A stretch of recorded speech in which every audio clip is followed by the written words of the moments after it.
Hello అండి, అందరికీ నమస్కారం. ఎలా ఉన్నారు? ఈ వీడియో అయితే గత శనివారం దండి. పోయిన శనివారం అయితే మేము దద్దనాల ఆంజనేయ స్వామి గుడికైతే వచ్చామన్నమాట. ఆ గుడి వచ్చేసి నల్లమల్ల అడవిలో అయితే ఉంది. మనం అడవిలోనే ఒక హాఫ్ అన్ అవర్ అయితే ప్రయాణం చేయాల్సి ఉంటుందన్నమాట. అక్కడ స్వామివారు అయితే స్వయంభూగా వెలుసున్నారని అక్కడ వాళ్ళు అయితే చెప్తున్నారు. ఇక్కడ ప్రయాణం చేయటానికైతే కొంచెం కష్టంగానే ఉంది. రోడ్డు మార్గము సరిగా లేదనమాట. మనం వెహికల్స్ అనేది కొంచెం చూసుకొని రావాల్సి ఉంటుంది. అంతా అటవీ ప్రాంతం కదా.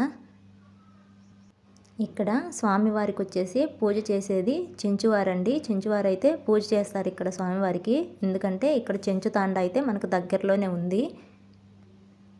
మొత్తం ఫారెస్ట్ కాబట్టి అక్కడ బోర్డు కూడా ఏర్పాటు చేశారనమాట.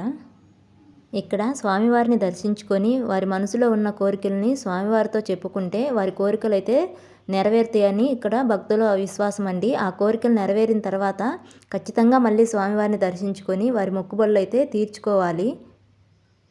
సంతానం లేనటువంటి వారు కానీ, అలాగే ఏదైనా జాబు పరంగా కానీ ఇక్కడ వచ్చి స్వామివారిని దర్శించుకొని వాళ్ళ కోరిక అయితే నెరవేరిన తర్వాత మళ్ళీ వచ్చి పొంగలైతే చేసుకొని స్వామివారిని దర్శించుకొని వెళ్తున్నారనమాట. అక్కడ కొంతమందిని అయితే నేను కూడా అడగడం జరిగింది. వాళ్ళు కూడా అదే చెప్పుకొని వచ్చారు.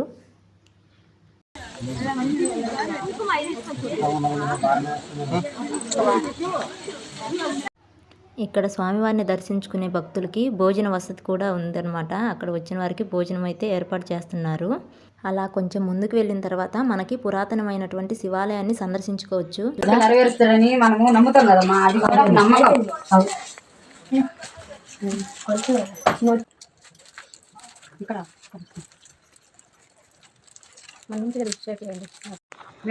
ఫోటో దిగమని అడుగుతుంది.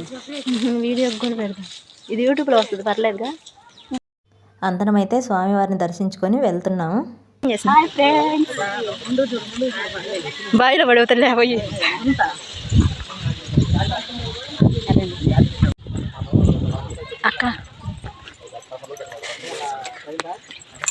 అక్కడ నుండి తిరిగి అయితే ఇంకా వెళ్తున్నామండి.